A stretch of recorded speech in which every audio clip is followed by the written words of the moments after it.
Hey guys, my name is Mr. K. This is my seventh grade advanced classroom in which you will be spending much of your time over the next several weeks. And I want to welcome you. So I'm excited about this next year. I'm excited to see all of your smiling faces, which hopefully will be smiling. I'm excited to get back in here and learn.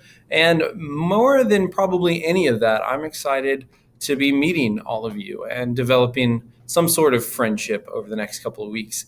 But in order for all of that to happen and go smoothly, let's talk about what we have going on right here on our syllabus. So go ahead and open up the syllabus that I've attached with this email and we can go through it together. So if you look at the topics of study section on this syllabus, you're going to notice that it says grade 7 English Standards of Learning. And in that link, you will be able to find all of the nitty-gritty detail work that the state has done to tell you what this class is going to entail. So we're learning a lot in the class, and if you want to know everything that we're going to be learning over the next 2 semesters, that's where you can find it.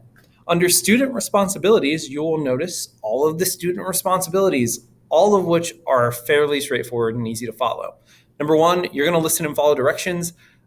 This is just something people have to do. I have to do it with my bosses. You'll have to do it with me. I promise I'm not going to be a bear and make it really, really difficult for you to do that. So just listen, do what I ask you to do. It'll be super easy. We'll get along fine. Number 2, be on time and prepared for class with a fully charged Chromebook. This is going to be incredibly important. My classroom, Lord willing, is going to be run mostly off of our Chromebooks this year. I'm going to be trying to continue my efforts to digitize my classroom, and you coming in with a Chromebook that's capable of handling that is going to be a big step on the way to making sure that happens. Number 3, be respectful of all adults, peers, and property. That's pretty straightforward. Don't do mean, dumb things. Be nice.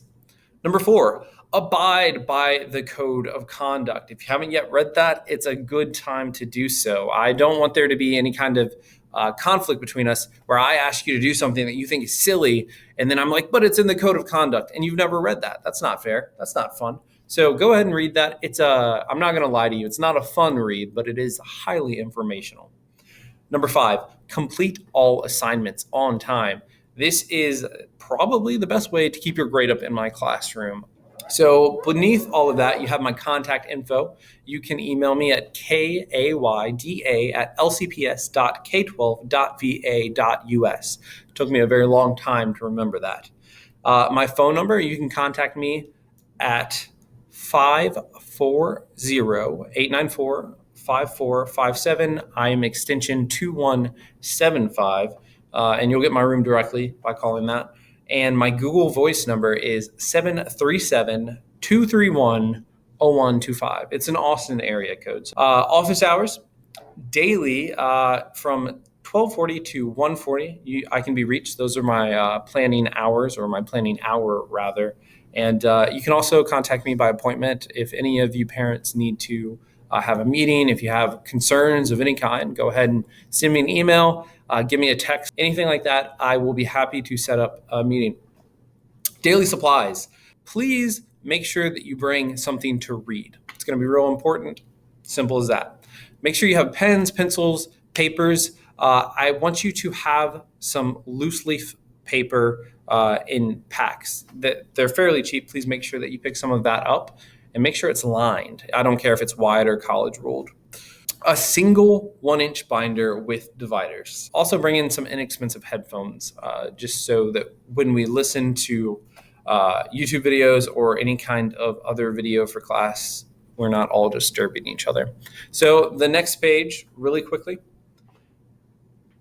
So on page number 2, we see suggestions for success. And these are my general ideas on how you can do well in my class. Number 1, if I give you reading, read it that night. It's a good idea because you can probably, in fact, 9 times out of 10, you can be certain that when you come into my classroom, you're going to have some sort of assignment on the reading that you just did. Number 2, don't fall behind in your studies, but if by some chance you find yourself caught off guard and falling behind, go ahead and let me know. I'm happy to help with any reasonable request. Number 3, Whether we're reading a novel or we're just completing reading work or a writing assignment, it's going to be important that you understand that you're probably going to have homework 4 days out of the week, Monday through Thursday. In many ways, this school year is going to be better, I hope, than last year.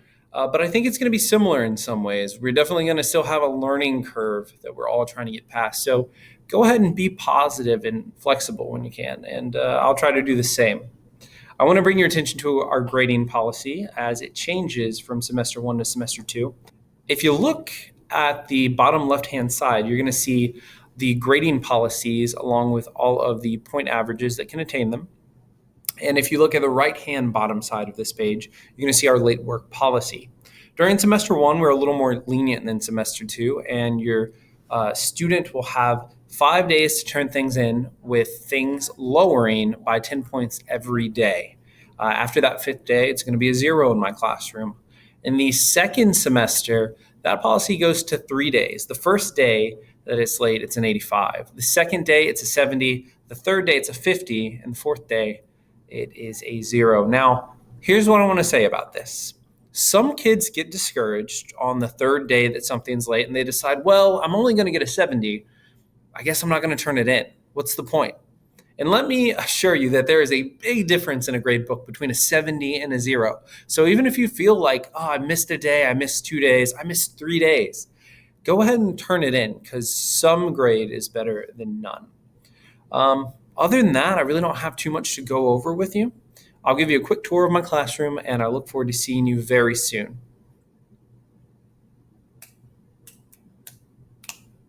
And if you made it this far and you actually stayed for the classroom tour, I'm going to give you a little treat. So if you come into my classroom on the first day and you say to me this word, well, this phrase, bus loop, I'm going to give you a special treat. Keep it in mind. All right, bye. Please don't mind the mess. I'm still sort of setting up, but this is the classroom as it is right now in room 720 in the 7th grade wing. I'm one of the first classrooms around, so it's going to be very difficult to miss me. I'll give you a quick look down the hallway, and then I'm going to wish you a very good night. All right, have a wonderful day.